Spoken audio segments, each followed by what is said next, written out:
Voilà, très chers internautes, bonjour, bonsoir, ça dépend de l'heure à laquelle vous allez suivre cette émission. Tout cela nyonso, mais lelo na tout cela nyonso, tout cause la plus côté chronique musicale. Donc voilà.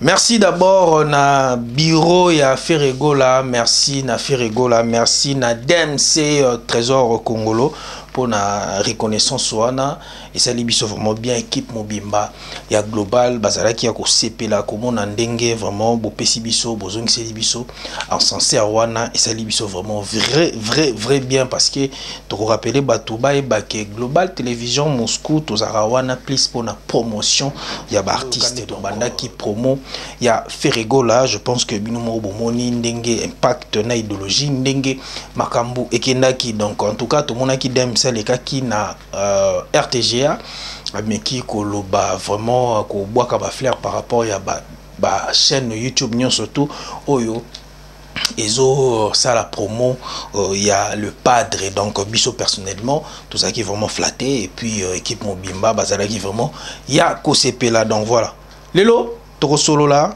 toujours chronique musicale toko solo là moi toko zoa problème où il est cas qui bon problème té mais là Bercy moi na libanga otiko bimisa et là on a otiko et ça li impact donc 3 semaines déjà 200 cas c'est bon to taper les solo à JDT Molopwe to solo la paix Diego Milito quand ngezala sans oublier Ferrego la message fort oyo biso to wana ngo auteur na ngo na ba mission tout chaque pour la mambo etali Ferrego la parce que tout ça la promo ya Ferrego la bino pe to na boza na posa tout ça la non promotion numéro na chez na bobenga biso même mingi 100% Ferrego la ngam na présentaka ngo ils émission mongo to lobelaka uniquement artiste to pesa ba technique nini pour na soutien ya artiste donc voilà avant ko taper ko banda émission na biso ka ndenge ya la to senga d'abord merci beaucoup na ba tout ba soutenir biso financièrement moralement au donc ba ça la biso vraiment au tomo na kawana to ko banda d'abord na Claude Lukeba Kweno l'homme de jugement par défaut. Et pourquoi pas maman présidente Fanta Fofana. Moi si Yatalo. Moi si Yatalo. Merci beaucoup l'assistance nayo, merci beaucoup kaka. Na ebiku tendenge ya koloba quoi. Ba Gaulois na ba Gaulois nyonso na moni na ke côté ya Bundeswana Mira mafuta Kiss de Berlin Gauloise mongo vraiment à soutenir biso makasi mingi na kiabe de griffes mon apoto ya tongo to peshopé basala mebeli et pourquoi pas à Sandy BKT Lian Sana et Fariol Zumbu wana vraiment ba Gaulois ya solo vraiment batikaka Global Télévision vraiment té et sans oublier Grand Joe voilà moko na France wana mingité de qu'on a biso Patrick Etimi donc Grand Joe gazana ba potentialité moko ya kosakanate quoi. Gauche droite donc raté ba benga ya nzambe merci beaucoup à Patrick Etimi donc voilà tout ça toujours elongo na bino kaka nde tolobaka global tout ça na plus pour na artiste donc voilà merci beaucoup pour na kokota mbala moko to pesi ba mbote na biso na batunyo surtout quand ndenge ezalaka to solo la Bercy à moi aza d'abord atala kumoko tout banda kozongi la carrière na e bon mona lekaki lelo azana la team tolali tolamu to moni libanga conception à clip conception à texte thématique nyon surtout en globalité pour sentir quand même que non aza a passer message yango tolobaka nzembo ifo na âme yango wana donc etikali texte za costaud alobeli libanga alobeli dédicace biso tout oyebi dédicace symbole yango kitoko en tout cas bato tout baza osepela esali biso bien mais eloko eza bien mais créer pe mon tima mo quelque part wapi na la team tozo solola yango pourquoi ntima parce que la team a préparé mi-ange mi-démon. Tolandi héritier Wata bi regret nezara que non c'était pas les moments ndeko apé sa position wana mais à longo été mais keba na ndenge pa systématique 12 pesa la ke mu pasa la nini à longo parce que ceux qui 12 elegi trop ndeko obima au longo parce que to web sabino ke a signé contrat na Divo Divo azali maison de production ya monene na Congo na biso wana. Kolanda ndeko na biso Wata alobaki eloko moko boye parce que tolandaki biso nyonso to émission Watanabe. Mais ngana meke ko tirer eloko moko o na monaki ke na kokai kolobe na kokai ko meka moi ko tia moi point sur le i eza o alobaki ke soki lelo Divo akale date moko boye o il faut abetisa. Oh, il faut abêter ça. Bercy. Et ça dit que la team paie même date. Est-ce que Bercy a aucun ou pas? Tout ça. Bisous de Rolo Babou. Est-ce que Bercy a signé un contrat dans la team? Point d'interrogation. Est-ce que Bercy a signé un contrat dans Divo? Oui. Pourquoi oui? Parce que tout le monde y est mon Bercy a lobby qui a signé un contrat dans Divo. Et puis, quand l'artiste Bercy, tout le monde a quand même que Bercy a canalisé. Tout à l'heure, l'émission est toi qui au sentir que mon oiseau le moi sagesse mon c'est-à-dire assure-moi encadrement mon bien. De part et d'autres, ce que tu habites au landa bien et pas Bercy oui, ils a bien parce qu'il a signé un contrat dans la caché. Mais et pas la team Wata pourquoi ils ont mabé parce que la team Wata peut-être même soit chaque sport na que animation oyo kokaki kobima ya makasi na mi ange mi démon mutu falaka travailler ngo Bercy mona to moni pe na libanga so bolandi susu tozongi suka na ba propos ya Wata so bolandi na libanga boki ba crime susu te aboki be crime moko te mais so bolandi Wata lobby même si boki ba crime moko te mais to yoki ke azana ba 3 à 4 bords. Déjà quelque part ce bolandi bien beau sentir déjà que non quelque part moi méfiance mon boui et comme il est à Rokota.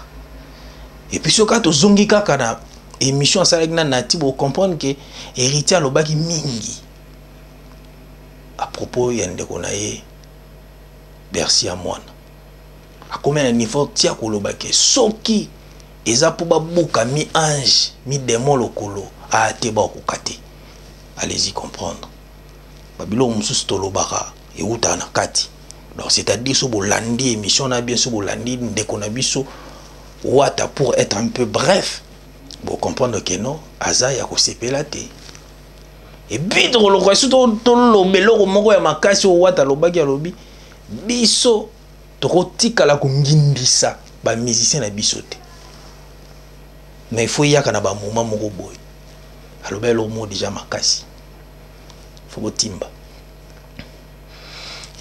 Mais il a obligé de yebi to tika au monde ate Bercy leki na émission mo lo baki longwe la team ngana tika ko kangote na ko lo bate ke Bercy longwe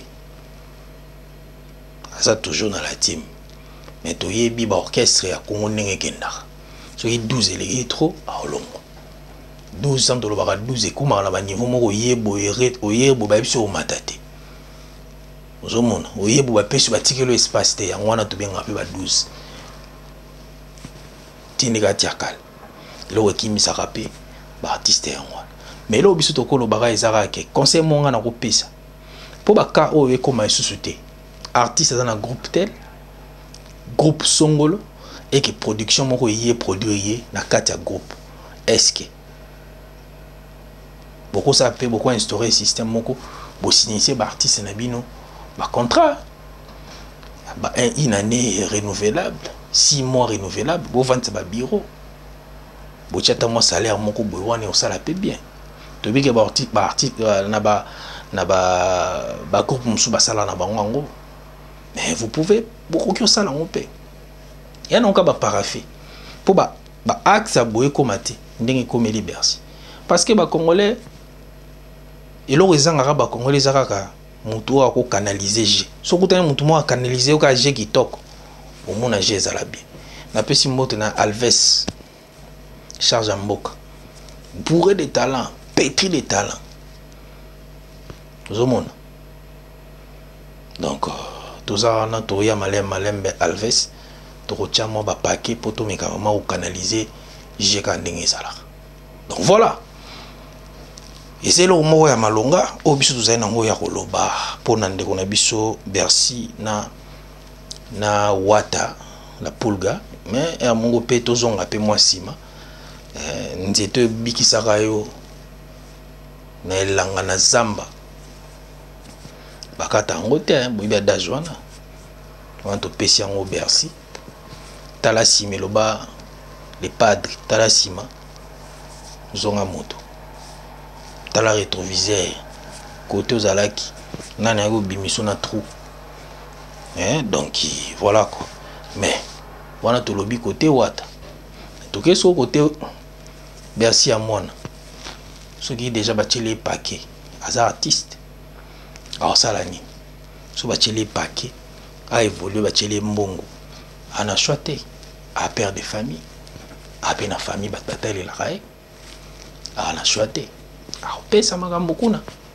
Donc mpona ozonga lisusu toyebi sino kaka non mpo sintie ba artiste na bino bacontrat ozala eloko moko ya bien. Donc voilà toloke tokoti JDT Molopo tomoni JDT Molopo azalaki na mwa silence moko un peu total, mais tomoni abimi sortie médiatique tomona émission salaki à soleil n'est bien et puis azo préparer les biseaux acoustique royal toloba ke JDT azana talent ya osakana te parce que yé d'abord barumba na ye yango moko emisale la promotion parce que niveau à chant ndenga yema na ba mélancolique na ye wana azarane na posa kutu ba basa les promoter parce qu'il est pétri de talent. Donc c'est un peu ça. Donc ba congolais tous en abiso nyos ezana to ba canalisation il est important en wana. Donc tout ça est là acoustique royal et ça la biso vraiment bien.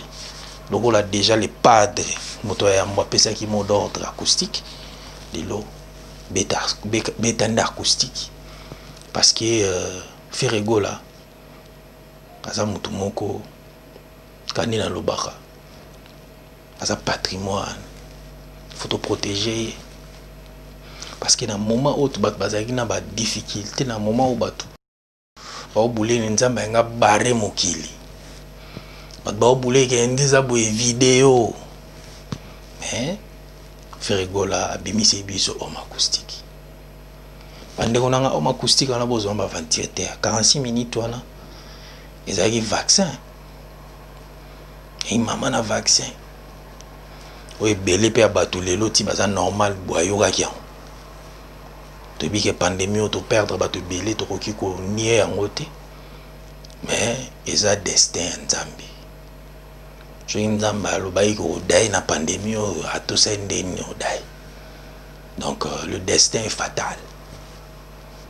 Donc coup de chapeau à Ferrego là parce que il a quoi ça là il bisoti lelo ezo beta batu ba se retrouver dans toujours. Donc biso personnellement global et comment le rôle médicament. Donc yango wana to senga na batu nyonso tout ce bona posa 46 minutes wana to pesa ngo ata single d'or kende yokango mingi to maximiser nombre ba streaming. Donc artiste akoyi pe ozwa yango possible yango wana lokwa tozaka wana en mode promo tozo meka canaliser batu ba kende ba somba télécharger Deezer, télécharger Amazon, télécharger Spotify, télécharger iTunes, yom tout ça là iPhone. Somba Ferrego là. Torep semno lelo. Depuis makambo ba Congo banana no Congolais zo disque d'or te. Tant to ba disque d'or toujours ba disque d'or ba ya ba vina biso ba zo na te to ba disque d'or certifié. Disque d'or certifié. Non, bah, doit monter. Et on doit en phase. C'est une phase très important. Yom Tolanda. Voilà. Et l'autre qui n'a pas le bain. Voilà. Émission Nabisho comme on a souka. Dans un point souka Diego Milito. Tout le monde a qui Diego Milito en conférence de presse. Tout le monde a lancé l'album phénoménal. Donc, Aza pétri de talent, depuis qu'il va faire de grandes choses. Niveau talent, et puis moi, na ina, donc, tous les rara, m'a bien. pour naïe. Donc voilà, bon, bah, bonne chance naïe. Et puis tout le monde a une conférence de presse naïe. On a y avoir représentant, il y a maison de production. Et puis Bandeko à s'exprimer qui a pesa qui en tout cas coup de chapeau. En tout cas, beau aider Bartis et Nabiso, Babima. Parce que Mboka Nabiso, tout est en musique et comment le rôle à moi. Ils ont leur mot et ça l'identification en Mboka Nabiso partout à travers le monde. C'est plus la musique. Donc, lelo, tout ba musique n'aime teka Congo mingi par rapport à ba secteur rebelle. Donc, il y a un tout le cas mais qu'on canalise dans le bon. Ils ont leur mot bien. Même s'il y a un grand problème, il y a beaucoup de pour un problème sérieux dans Mboka Nabiso. Mais tout y caté, tout aider les musiciens. Et vous avez le mot vraiment, il y a bien. Donc voilà. Tu rappelez le titre, tu l'obélis. Merci JDT, Diego, Ferrigo, là, comme d'habitude, Nengezala Kaka, Yango, Ndeto Mekaki, Ko Solo la, Yango na, to Solo la Nyonso, Yalelo na côté chronique musicale. Merci Nabatunyo, surtout Bazwa qui vraiment li baku, Yakolanda, Bisotina et Bandeitina Souka, pour partager les biso émissions. Si vous avez nouveau, vous hésitez, s'abonner à la chaîne Nabiso, pesa biso pouce bleu et ça la biso vraiment vrai bien. Ba onyo so balinga trésor, botika bisoté. Na ba op balinga bisoté bon, Italie binoa nzambi ne mo GGB. Tout ça toujours na Global Télévision Moscou, la chaîne promotionnelle. À très bientôt. Merci beaucoup. Bye bye.